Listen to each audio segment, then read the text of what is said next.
하나님은 살아계십니다. 살아계신 하나님은 영으로 존재하십니다. 우리 눈에 보이는 존재로 오신 분은 예수님이십니다. 그 예수님께서 십자가 달려 돌아가시고 부활하셔서 승천하심으로 말미암아 이제 더 이상 육체로 우리 눈으로 볼 수 있는 실제로는 임하시지 않습니다. 그렇다면 이제 눈에 보이지 않는 성령께서 우리 가운데 계시는데 그 성령은 제한이 없습니다. 제약이 없습니다.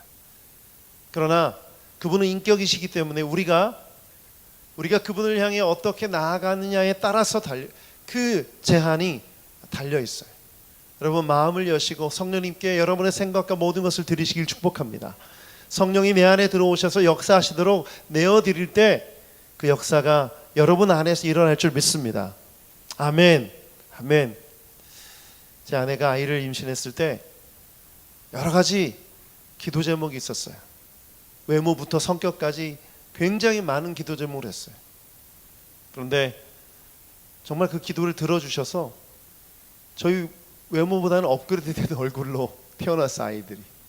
근데 성격은 아닌 것 같아요. 물론 해석의 차이가 있고 앞으로 개선될 여지가 있지만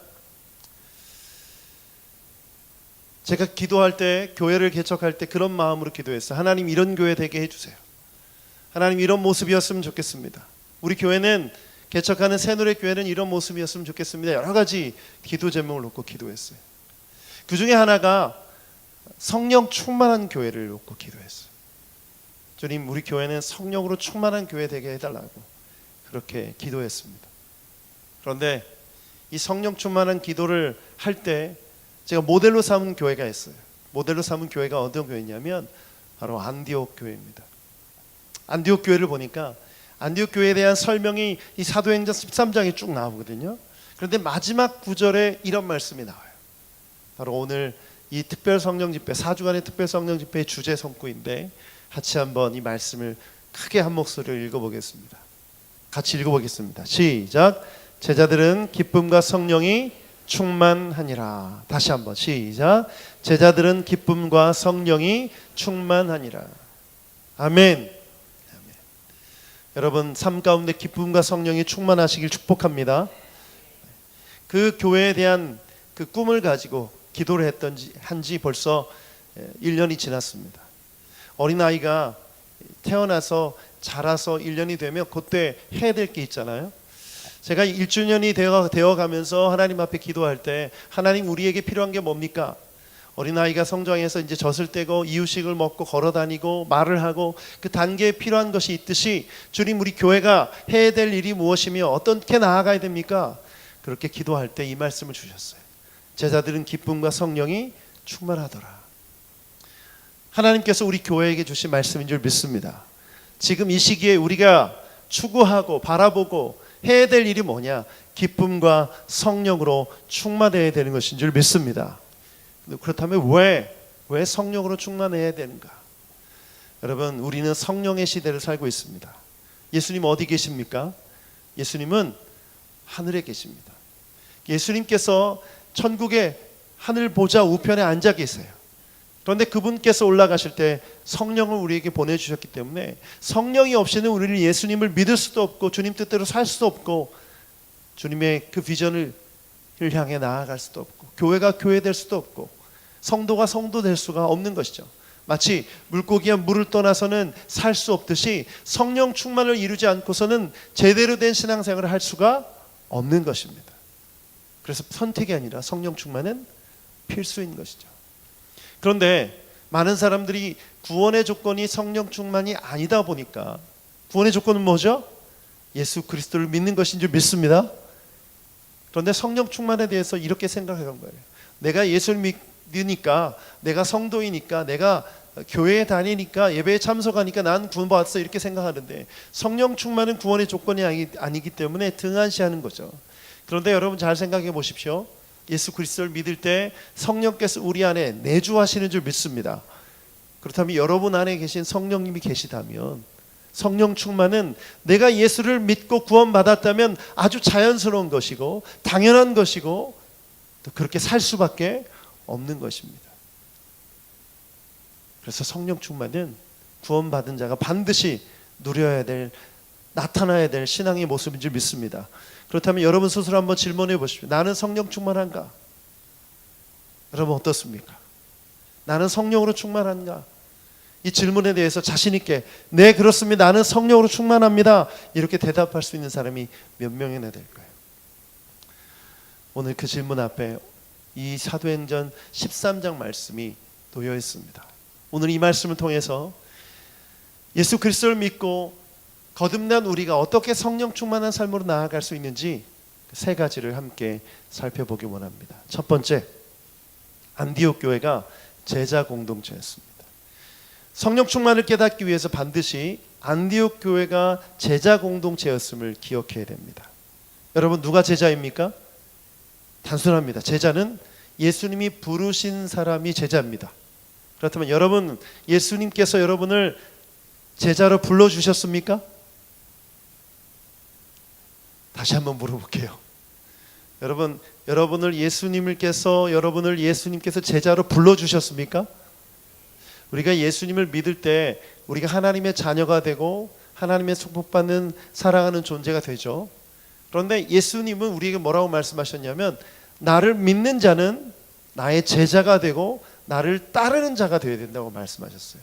그러면 우리에게 복음을 주셔서 구원하신 이유는 뭡니까? 믿고 구원받게 하는 것은 1차적인 목표죠. 그러나 궁극적인 목표는 뭡니까? 제자 삼아서 스승의 뜻대로 살게 하시려고. 아멘. 그렇다면 우리 모두는 제자인 줄 믿습니다. 자, 그러면 제자가 반드시 있어야 될 게 뭐죠? 스승이죠. 스승이 없이 어떻게 제자가 있을 수 있겠습니까? 그래서 12제자들은 예수님을 따라다니면서 예수님의 모든 것을 다 배웠어요. 보고 듣고. 그런데 예수님이 떠나셨습니다. 예수님이 떠나시면 더 이상 보고 배울 수 있는 게 없잖아요. 그래서 예수님이 뭐라고 말씀하셨어요? 요한복음 14장 16절에 이렇게 말씀하셨어요. 같이 읽어보겠습니다. 시작. 내가 아버지께 구하겠다.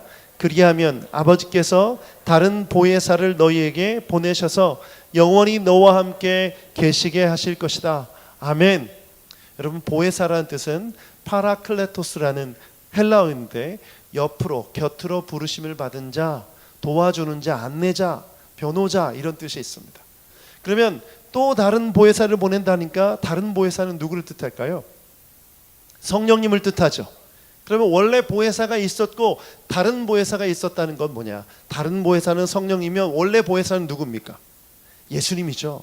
내가 너희와 함께 있어서 너에게 보혜사였는데 이제 내가 가니까 또 다른 보혜사 성령님을 보내주겠다. 그런데 그분이 어떤 분이냐? 그 말씀이 기가 막혀요. 요한복음 14장 26절입니다. 읽어보죠. 시작. 그러나 보혜사 곧 아버지께서 내 이름으로 보내실 성령께서 너희에게 모든 것을 가르쳐 주실 것이며 또 내가 너희에게 말한 모든 것을 생각나게 하실 것이다. 자, 스승이 없다고 그랬어요. 스승이 하늘로 올라가셨어요. 스승 없는 제자들이 될 뻔했는데 성령님을 보내주셔서 어떻게 하신대요? 가르쳐 주신대요. 또 내가 너희에게 말한 예수님의 말씀들을 다 어떻게? 생각나게 해주신다.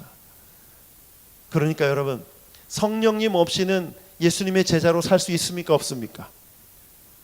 보혜사 성령님 없이 예수님의 제자로 살 수 없습니다. 왜? 그분이 없다면 배울 수도 없고 예수님의 말씀을 생각할 수도 없기 때문에.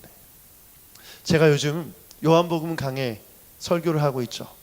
우리 새누리교회 성도님들은 요한복음의 말씀을 통해 예수님의 말씀을 배우고 있는 줄 믿습니다. 제가 설교 준비할 때마다 너무나 힘들어요. 왜 힘든지 아세요? 이 요한복음 본문이 쉽지가 않더라고요. 그냥 한번 읽어서 깨달아지지가 않더라고요. 도대체 이 말씀이 무슨 뜻일까 한참 고민하고 기도해도 하나님이 주신 말씀이 뭔지 잘 모를 때가 많습니다.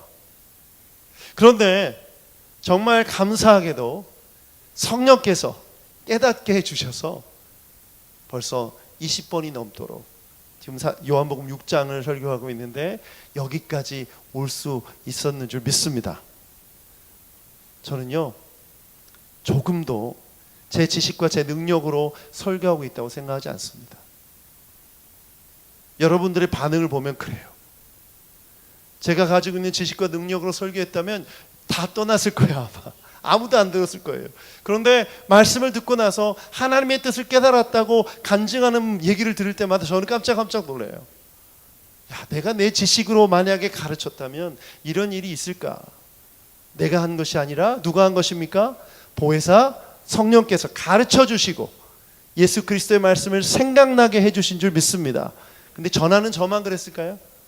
듣는 여러분에게도 보혜사 성령께서 역사해 주신 줄 믿습니다. 왜? 우리가 제자이기 때문에.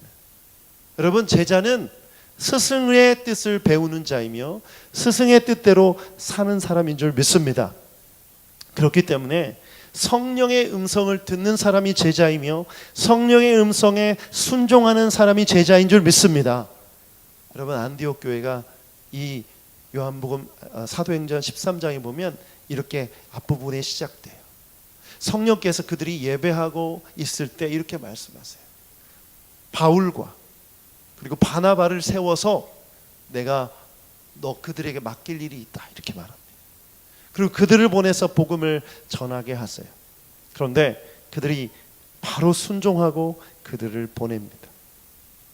예수님께서 하시던 일을 성령께서 하시고 계신 거예요. 예수님이 제자를 부르셔서 파송하시고 복음을 전하라고 하셨던 것처럼 성령께서 사람들을 부르셔서 세우시고 그들을 파송하셔서 복음을 전하게 하시는 것입니다.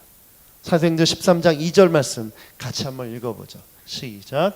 그들이 주님께 예배하며 금식하고 있을 때에 성령이 그들에게 말씀하셨다.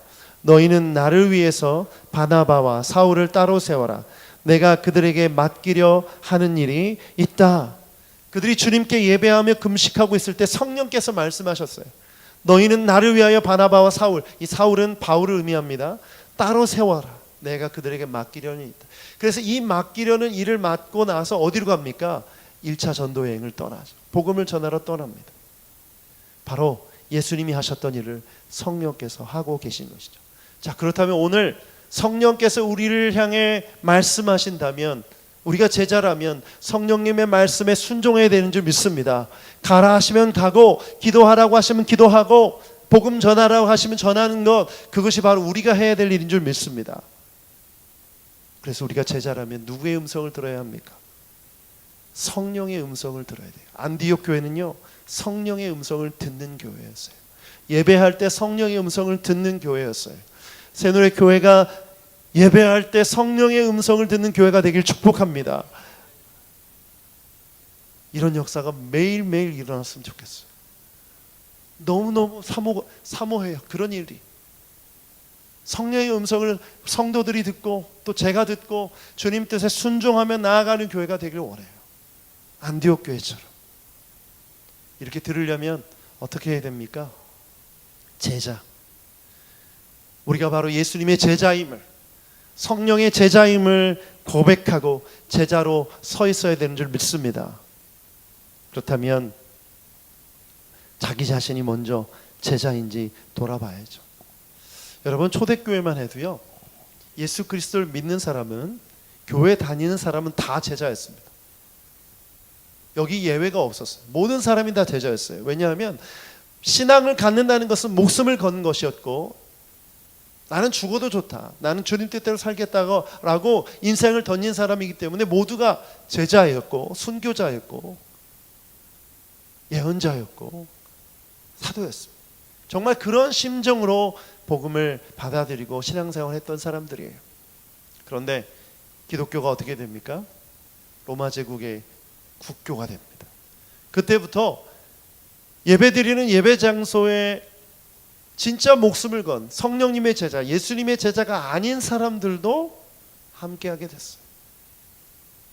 정말 순수하게 그리스도를 향한 신앙 고백이 없는데 자신의 직업을 위해서 누구에게 잘 보이려고. 여러분, 군대에 가면 그런 일들이 종종 있다고 하죠. 지금도 있는지 모르겠지만 사단장이나 높은 계급의 군인이 있으면 그 밑에 부하들은 신앙이 없어서 따라가서 주일날 예배 드린다고 그러잖아요. 마치 그런 것처럼 황제가 예배당에 가니까 다 따라가는 거예요. 진정한 신앙이 없이 오늘날 우리 교회 가운데, 한국 교회 가운데 이런 분들이 있어요. 또 어떤 분들은 정말 믿음의 고백 없이, 제자의 고백 없이 그냥 교회 분위기가 좋아서, 혹은 내 가족 때문에, 정말 그 안에 예수 그리스도를 향한 신앙 고백 없이 신앙생활 하는 사람들 또한 있습니다. 교회는 신도들이 모인 곳이 아니라 제자들이 모인 곳이어야 됩니다. 그리고 설사 그렇게 교회 공동체에 들어왔을지라도 그 사람이 제자가 되어져는 가는 과정을 돕고 이끌어야 하는 책임이 교회 리더십에게 있는 줄 믿습니다. 그래야만 공동체 전체가 함께 성령의 음성에 민감하게 반응하고 순종하는 교회가 되어야 되는 것이죠. 그러면 로마 캐톨릭이 그게 안 됐기 때문에 종교 개혁이 일어나지 않았습니까? 요즘 우리 사회 가운데 교회가 얼마나 손가락질을 많이 받습니까? 이 손가락질을 받는 이유가 무엇입니까? 모든 사람이 기대하는 예수님의 제자의 모습이 아니기 때문이죠. 어찌 보면 수많은 교회들은 이미 제자의 길을 포기했는지도 몰라요. 세상 사람들에게 복음을 전하는 것, 성령님의 말씀에 순종하며 가라고 하시는 곳에 모든 것을 다 내려놓고 가는 것, 이것은 이제 더 이상 일상이 아니고 정말 특이하고 정말 놀라운 케이스가 되어버렸기 때문에 그렇습니다. 저는 우리 교회가, 새노래교회가 제자 공동체가 되길 축복합니다. 그 말은 곧 성령 공동체가 되어야 된다는 것을 의미합니다. 성령의 음성을 듣고 따르는 사람이 모인 공동체가 되길 축복합니다. 그래서 우리 교회 모델은 이 지상에 존재하는 대형 교회가 모델이 아니에요. 여러분이 잘 아는 몇만 명, 몇십만 명 자라가는 그런 큰 교회가 모델이 아니에요. 우리의 모델은 안디옥 교회인 줄 믿습니다. 우리의 모델은 빌라델비아 교회인 줄 믿습니다. 우리의 모델은 서머나 교회인 줄 믿습니다. 목표를 분명히 해야 됩니다. 제자들이 모인 교회, 작지만 강한 교회, 작지만 오직 복음, 오직 말씀만 붙든 제자 공동체, 그것이 우리의 모델인 줄 믿습니다. 두 번째는 안디옥 교회에는 기쁨이 넘쳤습니다. 안디옥 교회는 기쁨이 넘쳤습니다. 제가 목회자로서 상담을 하면서 이런 분들을 많이 만납니다. 목사님, 신앙생활을 열심히 하면 신학교 갈까 봐 못하겠어요. 그런 분들 많이 보시죠. 성경을 많이 읽고 막 공부를 하면 선교사로 나갈까 봐 못하겠어요. 이런 분들 꽤 있죠. 여러분 가운데도 있을지 모르겠어요. 여러분, 이 말에는 어떤 의미가 담겨 있습니까? 신학교에 가고 목회자가 되고 선교사가 되고 복음을 전하는 일, 이런 일은 불행하고 슬프고 괴로운 일이라는 전제가 깔려 있는 거죠. 여러분, 그렇죠? 벌써 이 얘기하니까 좀 두렵지 않았어요? 오늘 이 밤에 하나님께서, 성령께서 콜링하실까 봐. 왜 그럴까요? 왜 우리 마음속에, 우리 생각 속에 이런 생각이 깔려 있을까요? 저는 오늘 이 말씀을 보면서 사도들이 정말 복음을 전하면서 슬프고 괴롭고 힘들어했을까? 오늘 본문 말씀을 보니까 뭐라고 얘기하죠? 제자들은 뭐가 넘쳤다? 기쁨이 가득했다. 기쁨이 충만했다라고 고백합니다. 그 이유가 뭘까요? 기쁨에 충만한 이유는 두 가지입니다. 첫 번째, 예수 그리스도의 복음을 믿었기 때문인 줄 믿습니다. 다시 말하면 구원받았기 때문에. 할렐루야. 복음을 믿고 구원받은 자들에겐 기쁨이 있는 줄 믿습니다. 구원받은 증거를 저는 이거라고 생각해요. 저는 단언컨대 예수님 믿었는데 여전히 슬프고 괴롭고 죽을 것 같고 늘 울상인 분들은 예수님 믿었는지 다시 한번 돌아봐야 돼요. 구원파의 질문을 하는 게 아니에요. 왜냐하면 구원의 증거는 기쁨인 줄 믿습니다. 구원받은 사람의 증거는. 또 하나는요, 구원받은 사람이 복음을 전할 때 더 큰 기쁨이 임하는 줄 믿습니다. 제자들이 기뻤어요. 구원받았으니까 얼마나 기쁩니까? 그런데 그 구원의 복음을 전하니까 사람들이 믿기 시작하는 거예요. 얼마나 기쁜지 몰라요. 제가 교회 개척할 때 제 아내하고 이 개척에 대한 얘기를 나눌 때 제 아내가 굉장히 힘들어했어요. 또 그 모습을 보면서 저도 힘들었어요. 그러면서 서로 그런 생각을 했어요. 정말 앞으로 고난의 길, 고통의 길, 슬픔의 길, 내 십자가를 지고 인내하면서 이를 악물고 어떤 수고와 고통을 감당하겠다. 물론 비장한 각오로 눈을 부릅뜨고 막 이렇게 나섰는데요. 절대 전혀 그렇지 않습니다. 정말 정직하게 여러분 앞에 고백하는 건 너무너무 기뻐요. 정말 기뻐요. 물론 힘들 때도 있어요. 왜 안 힘들겠어요? 그런데 진짜 기뻐요. 그런 힘들고 어렵고 슬프고 이런 거는 금방 사라져요. 이 기쁨이 있기 때문에. 어떤 기쁨이냐면 구원받는 사람이 우리 교회를 통해서, 저를 통해서 생긴다는 게 너무너무 기뻐요. 여러분 그 맛을 한번 보셔야 돼요. 진짜로. 지난 부활절에 우리 세례 줬잖아요. 그때 정말 기뻤어요. 야, 정말 예수 믿게 하는, 예수 믿고 구원받는 사람이 우리 교회를 통해서 생겨났다는 게 얼마나 기쁜지. 요즘 새가족반을 하는데요, 안 믿는 사람이 새가족반에 오셨어요. 너무나 기뻐요. 그분에게 복음을 전하는데 이분이 예수를 믿기로, 하나님을 믿기로 결정하고 그분 앞에 나아가는 거예요. 얼마나 기쁜지. 이거는요 비교할 수가 없어요. 비교할 수가 없어요. 여러분 제자들이 이 안디옥 교회가 왜 기뻤는지 깨달아야 됩니다. 그렇다면 여러분 세상이 주는 기쁨은 일시적이고 사라지는 것들이고 조건적이에요. 그 조건이 충족되지 않으면 다 없어지는 것들이에요. 그러나 하나님이 주시는 이 기쁨은, 이 구원의 기쁨은 사라지지 않는 기쁨, 모든 슬픔을 사라지게 하는 기쁨인 줄 믿습니다. 그래서 여러분 전도하셔야 돼요. 여러분이 구원받았음을 날마다 기억하고 감사해야 됩니다. 그러면 어떤 상황 속에서도 기쁨이 넘치는 줄 믿습니다. 우울증 걸리신 분들 계시죠? 제가 성경적이고 하나님의 뜻인 처방전을 말씀드릴게요. 구원의 기쁨을 누리십시오. 내가 구원받았음을 감사하십시오. 날마다 그렇게 나아가면 우울증이 떠나가는 줄 믿습니다. 인생의 목표, 왜 사는지 모르시는 분들 계시죠? 다시 한번 예수 그리스도의 구원을 생각해 보십시오. 금방 기뻐집니다. 이것이 바로 복음의 능력인 줄 믿습니다. 제자들은 그것이 있었기 때문에 박해를 받고 고난을 받고 엄청난 고통 속에서도 복음을 증거할 수 있었던 것이죠. 여러분 안에 기쁨이 가득하기를 축복합니다. 여러분 사도행전 13장을 보면요, 안디옥 교회는 이 복음을 전하는 일에 완전히 헌신된 교회였어요. 정말 다양한 사람들이 모였는데, 유대인뿐만 아니라 이방인들도 함께 모였는데, 이들은 복음을 전하는 일에 서포트하고 재정을 후원하고 또 선교사를 파송하는 일에 주저함이 없었어요. 왜? 그것이 우리의 존재 목적이었기 때문에, 교회 공동체가 반드시 해야 될 사명이기 때문에. 여러분 예수님이 승천하실 때 뭐라고 말씀하셨어요? 너희들은 모여서 선교센터를 지어라, 너희들은 모여서 공연을 해라, 이런 말씀하셨어요? 뭐라고 말씀하셨죠?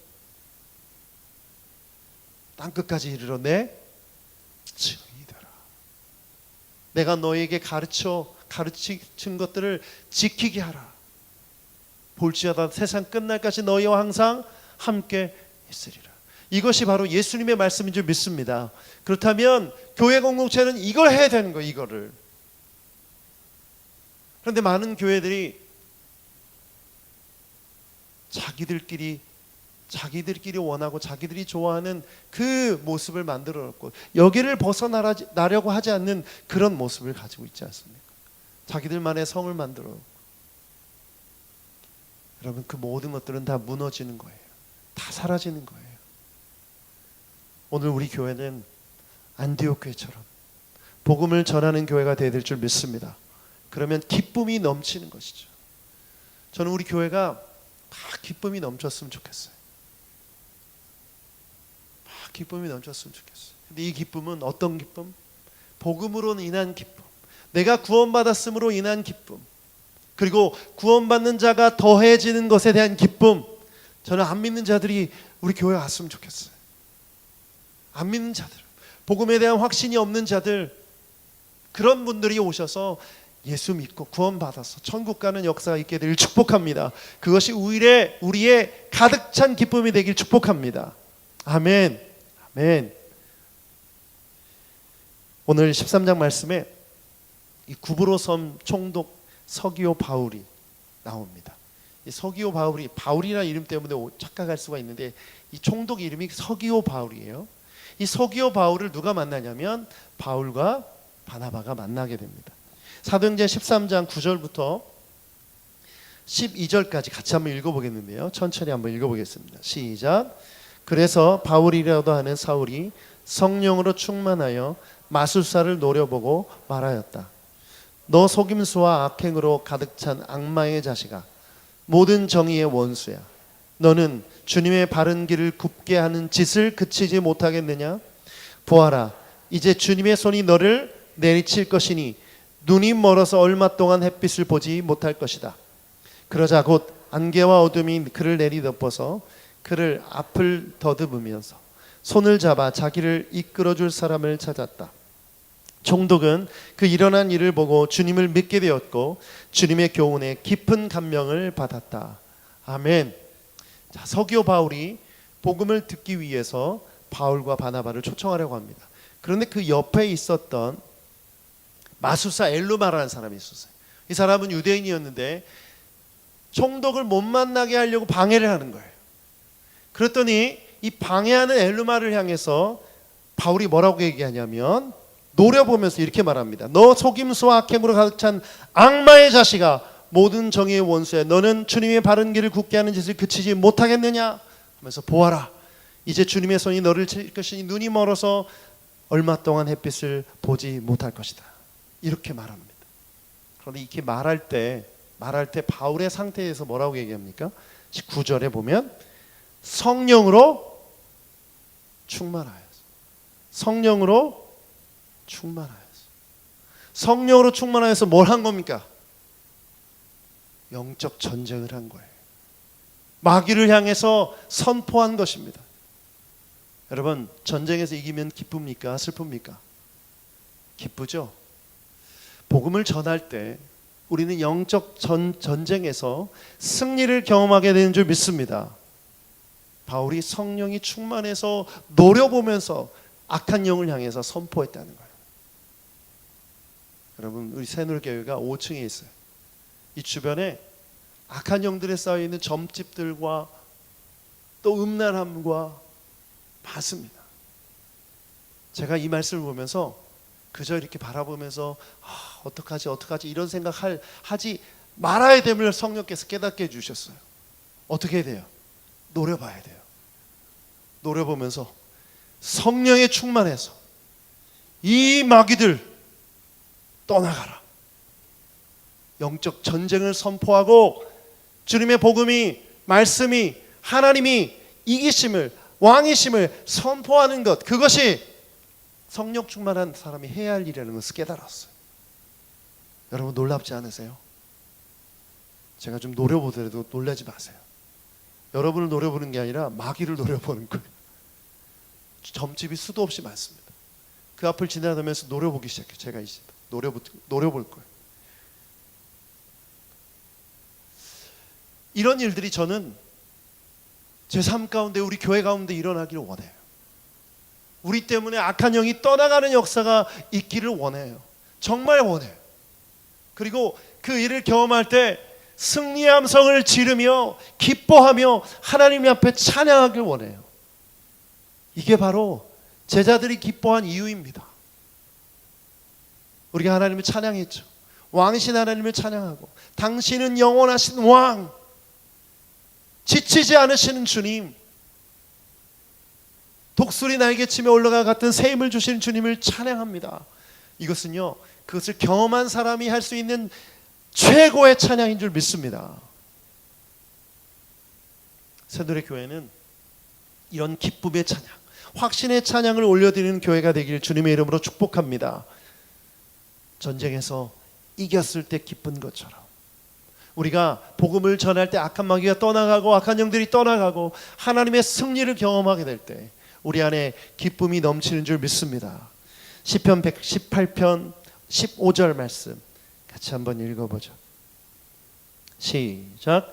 의인의 장막에서 환호하는 소리, 승리의 함성을 들린다.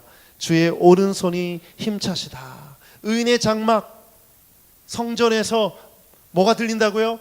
환호하는 소리, 승리의 함성이 들린다. 이게 무슨 말입니까? 하나님 앞에 의롭게 선 자들에게 허락하시는 여호와의 승리, 하나님의 승리, 그 승리를 경험한 자들이 하나님 앞에 기쁨의 함성을 외치는 거예요. 할렐루야! 주님께서 승리하셨다. 여러분, 이 감격의 외침이, 기쁨의 이 찬양이 우리 교회 가운데, 여러분의 삶 가운데 가득하길 축복합니다. 제가 야구를 좋아해요. 프로야구를 좋아하는데요, 1999년도 무슨 일이 있었는지 아십니까? 제가 응원한 팀이 우승했던 해입니다. 그리고 그 시리즈의 그 한 해의 마지막 경기에 제가 그 현장에 있었어요. 우승할 때 오렌지 옷을 입은 사람들이 그 승리의 함성을 외치는데 10년 묵은 채증이 다 그냥 사라지고, 다들 부둥켜 안고 울면서 기뻐 뛰면서 이겼다.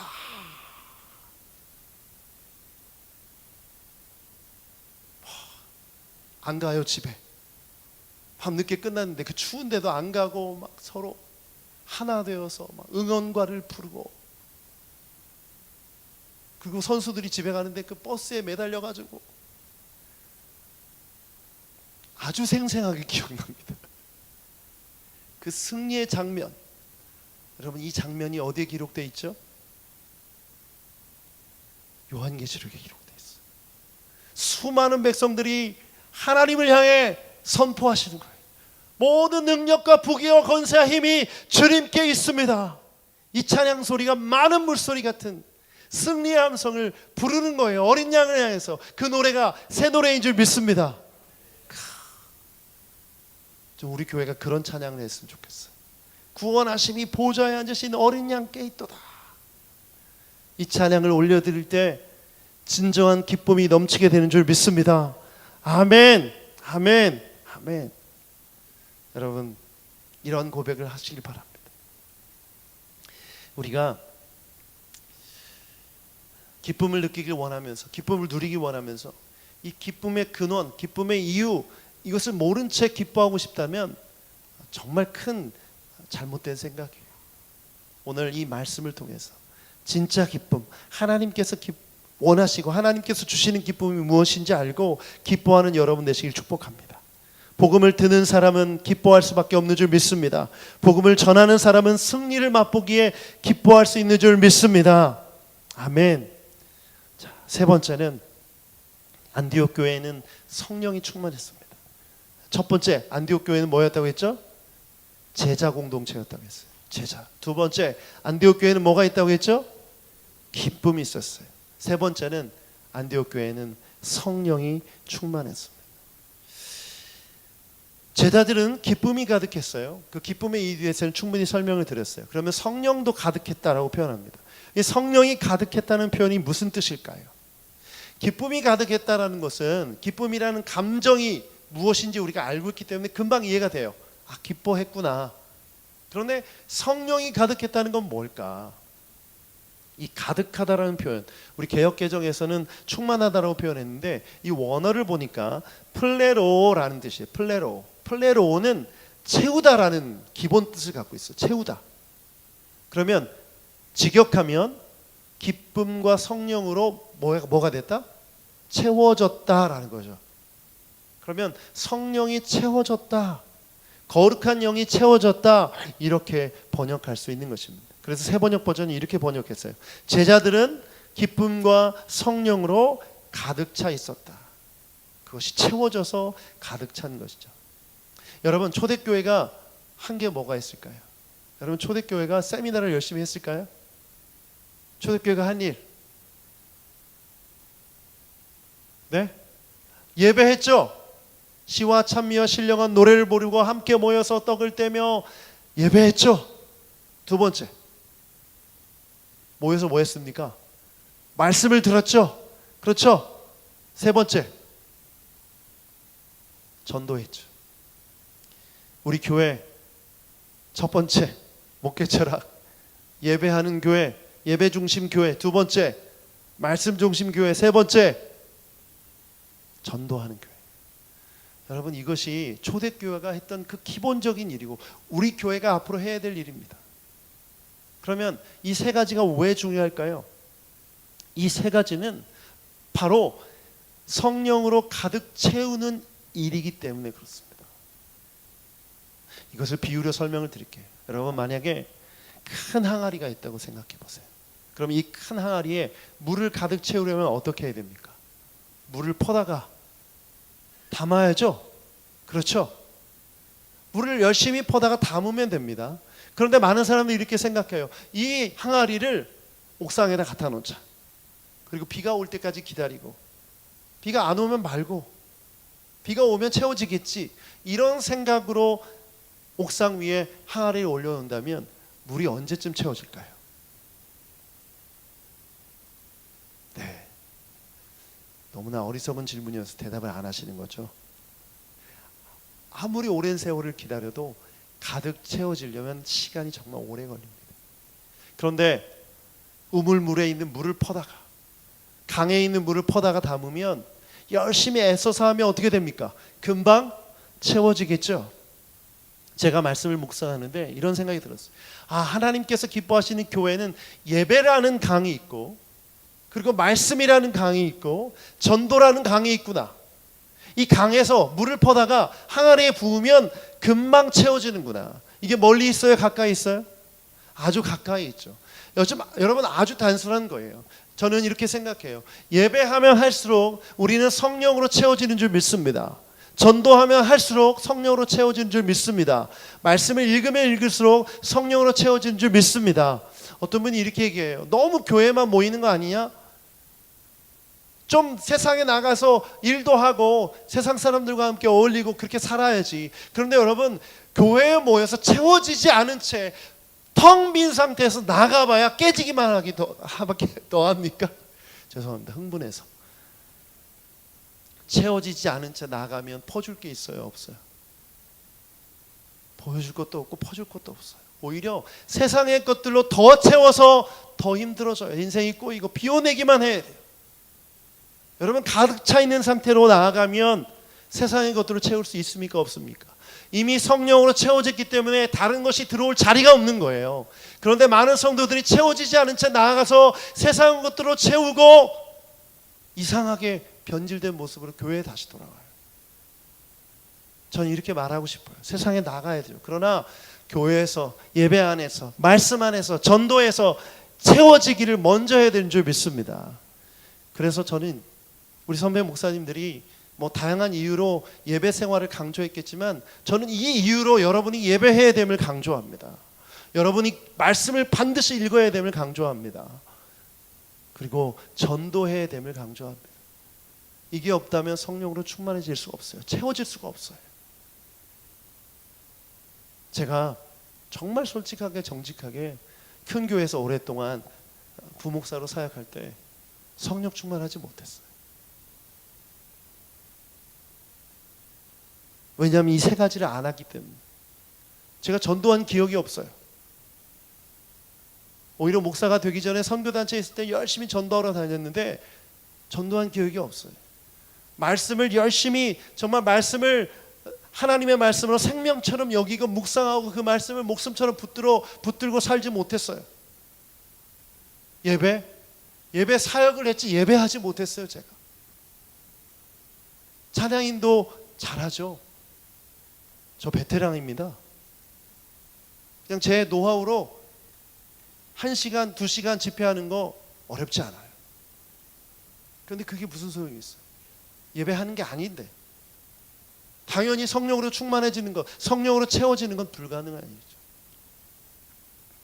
그런데 제가 개척하고 나서요, 성령 충만해진 것 같아요. 그래서 개척을 저를 위해서 한 것 같아요. 저는 하나님을 위해서 한 게 아니라. 근데 여러분, 정직하게 이미 우리 지금 개척해서 함께하고 있는 성도님 제가 몇 분 아는데 상태가 완전히 달라졌어요. 비포 앤 애프터. 정말 텅 빈 공허한 영혼이었는데 정말 많이 채워졌어요. 성령으로 채워진 분들이 많이 계세요. 제 눈을 피하지 마세요. 뭘 뜻합니까? 이것이 우리의 살 길임을 뜻해요. 우리의 영이 살 길임을 뜻해요. 성령 충만만이 우리가 살 수 있는 길인 줄 믿습니다. 이것을 해야 하는 것이죠. 여러분, 3일간의 부흥회로 성령 충만해질 수 있습니까? 그냥 한번 확 끼얹는 거예요. 조금은 채워질 수 있겠죠. 그러나 절대 4주간의 특별 성령 집회로 채워질 수 있습니까? 절대. 여러분 스스로 퍼다 달라야 돼요. 어디에서? 예배라는 우물에서. 어디에서? 말씀에서. 어디에서? 전도에서. 여러분, 이것을 꾸준히 매일매일 하면 여러분의 영혼의 항아리에 충만하게 성령으로 채워질 줄 믿습니다. 이게 바로 성령 충만이에요. 성령 충만을 이렇게 이해하는 분들이 있어요. 막 방언하고 막 악기를 크게 연주하고, 물론 그것이 중요한 방법이에요. 성령께 나아가는 길이에요. 그런데 그것이 성령 충만한 상태라고 오해하는 분들이 있어요. 여러분, 그렇지 않아요. 그건 나타나는 현상이고 방법일 뿐이지 본질적인 성령 충만이 아니에요. 본질적인 성령 충만은 여러분의 삶 가운데서 일어나는 줄 믿습니다. 매일매일 해야 되는 것인 줄 믿습니다. 왜냐하면 마귀는요, 그걸 너무나 싫어하기 때문에 퍼내거든. 다른 사람 미워하면서 퍼내고, 죄 지으면서 퍼내고. 성령은 계속 우리 안에 채워지려고 하는데 우리는 계속 퍼내고 있는 거예요. 이게 바로 우리의 죄성이고 우리의 문제인 것이죠. 그렇기 때문에 오늘 이것을 깨닫는 것이 여러분에게 아주 중요하고 소중한 계기가 되길 축복합니다. 내가 왜 신앙생활을 하는데 늘 나는 왜 이렇게 불평이 많고 메마르고 늘 항상 하나님을 향한 믿음이 없지? 왜 이렇게 나는 기도하는 것마다 응답이 안 되는 것 같고, 저 사람은 저렇게 잘 되는 것 같은데 왜 나는 맨날 이렇게 힘들지? 그 원인은 단순해요. 여러분의 영혼의 항아리에 아무것도 없거나 세상의 것들로 채워져 있기 때문에 살기 위해서 성령의 물가로 나아가는 여러분 되시길 축복합니다. 사마리아 여인이 그런 여인이었잖아요. 그런데 그 여인에게 예수님께서 예배라는 그 강물을 가르쳐 주시고, 나를 믿는 자는 그 속에서 뭐가? 생수의 강이 흘러 넘치리라. 여러분, 이것이 성령 충만의 은혜인 줄 믿습니다. 그렇다면 이 동일한 역사가 여러분에게도 있는 줄 믿습니다. 여러분, 예루살렘, 새 예루살렘에 뭐가 있죠?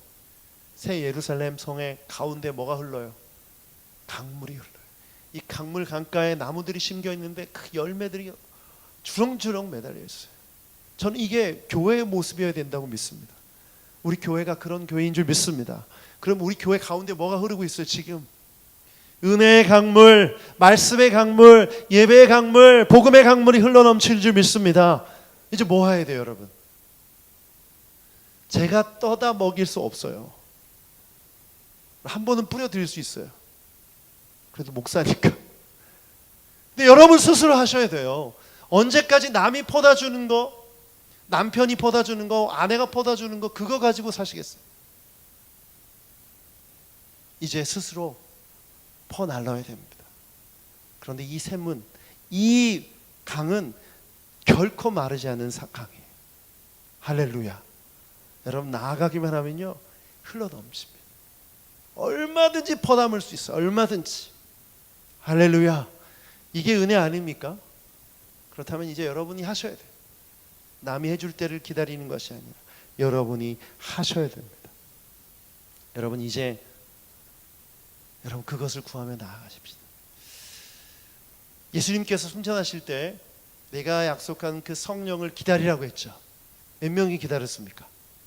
120명. 120명이 기다리면서 뭐 했어요? 서로 모여서 밥 먹었어요? 밥도 먹었겠죠. 근데 성경을 보니까 뭐 하고 있었습니까? 기도하고 있었어요. 사도행전 1장 14절 읽어보죠. 시작. 이들은 모두 여자들과 예수의 어머니 마리아와 예수의 동생들과 함께 한 마음으로 기도에 힘썼다. 뭘 기다리면서? 성령의 임재를 기다리면서. 성령의 임재를 기다리면서 그들이 기도했어요. 하나님 앞에 나아가 기다리며 기도했어요. 여러분, 그들이 약속한 성령을 기다릴 때, 기도할 때 그 역사가 일어나는 것처럼 오늘 이 밤에 여러분 하나님 앞에 정직히 성령의 그 임재를 구하며 나아갈 때 여러분 안에 이 채워주시는 은혜가 있기를 축복합니다. 그래서 제가 지난주에 사실 여러분께 솔직히 정직히 고백할게요. 호객행위를 했어요. 오늘 은사 집회하겠다고, 하나님께서 오늘 은사를 주시겠다고, 다 기억나시죠? 호객행위를 한 이유가 있어요. 여러분, 제가 주는 거 아니죠. 누가 주시는 겁니까? 성령께서 주시는 거예요. 하나님이 주시는 건데 왜 주시는지 아세요?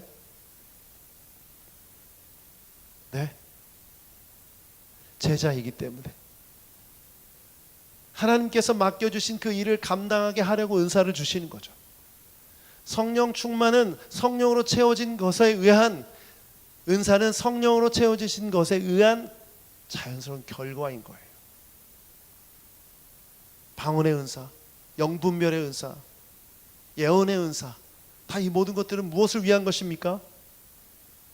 네, 제자의 삶을 위한 것입니다. 복음을 전하기 위한 것입니다. 그런데 은사를 자기 자신의 유익을 위해서 구하고 나를 위해서 구한다면 그 은사는 어떻게 돼요? 그 목적, 하나님 주신 목적대로 쓰지 못하는 것이죠. 여러분, 오늘 이 밤에 먼저 성령으로 채워지시길 기도하십시오. 그러면 여러분에게 지금 필요한 은사들이 있을 거예요. 하나님께서, 성령께서 오늘 주실 줄 믿습니다. 안 주셔도 할 말은 없어요. 선물은 따라합시다. 주는 사람 마음이다. 크게 따라하세요. 주는 사람 마음이다. 그런데 간절히 원하면 줘요, 안 줘요? 언제 줄지는 몰라요. 굉장히 중요한 말씀의 원리입니다. 오늘 저는 이 은사를 구하려고 해요. 바울이 가졌던 은사. 그 은사가 뭔지 아시죠? 영분별의 은사. 엘루마를 향해서 이 마귀야, 이런 은사가 있었으면 좋겠어요.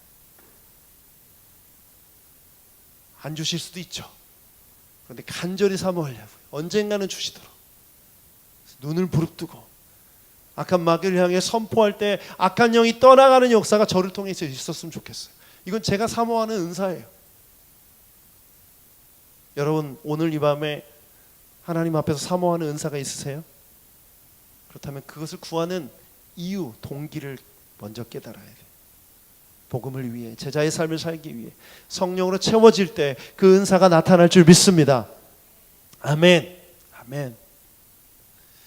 저는 방언의 은사를 중학교 때 예수님을 처음 믿을 때 받았어요.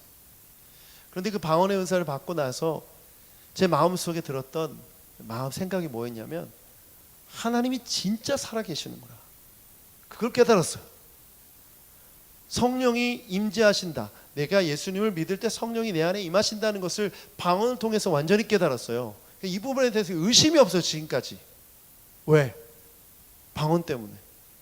그런데 제가 선교단체에서 훈련받을 때 어떤 분이 그러시는 거예요. 은사에 대해서 설명하시면서 방언은 믿음이 없는 사람한테 주시는 은사라는 거예요. 방언이 없어도 잘 믿는 사람이 있다는 거죠. 그렇죠? 이런 사람이 있습니까, 없습니까? 많죠. 그런 분들은 방언을 굳이 구할 필요가 있어요, 없어요? 주시면 감사하죠. 주시면 땡큐인데 안 주셔도 괜찮아요. 근데 더 좋은 은사, 더 큰 은사를 사모하라고 했죠, 바울 사도가. 예언의 은사, 영분별의 은사, 통변의 은사, 지식의 은사. 여러분, 그런 은사를 사모하시길 축복합니다. 근데 그 구하는 목적, 그거 구하는 이유가 뭐라고요? 제자의 삶을 살기 위해, 복음을 증거하기 위해. 그것을 구할 때 오늘 이 밤에 성령께서, 하나님께서 은사를 주실 줄 믿습니다. 자, 이것을 하려면 뭘 해야 될까요? 여러분 영혼의 항아리에, 여러분의 영혼의 항아리에 지금 세상의 것들로 채워져 있는 것을 비워놔야 됩니다. 다 쏟아부어야 돼요. 그리고 empty, 완전히 비워진 상태가 돼요. 그리고 여기에 뭐가 채워져요? 성령이 채워져야 됩니다. 말씀이 채워져야 되고 하나님의 임재가 채워져야 되고 기쁨이 채워질 때 여러분의 오늘 이 밤에 여러분의 삶 가운데 은사가 나타날 줄 믿습니다. 그래서 오늘 딱 두 가지를 기도할 거예요. 첫 번째, 비우는 기도예요. 내 안에 있는 더러운 것들, 죄악들. 여러분, 성령과 죄는, 거룩하신 하나님과 죄는 함께 할 수가 없어요. 여러분이 죄를 회개할 때, 여러분이 하나님 앞에 정직하게 회개하며 나아갈 때 성령께서 임재하시는 줄 믿습니다. 그것을 기도할 거예요. 그리고 성령으로 채워주시도록, 비록 오늘 일시적인 부분일 수 있지만 여러분이 간절히 구하고 사모한다면 여러분의 영혼을 완전히 지배하시는 성령의 역사가 일어날 줄 믿습니다. 그때 뭐가 나타날까요? 은사가 나타나는 거죠. 여러분이 구하고 싶은 은사를 구하십시오.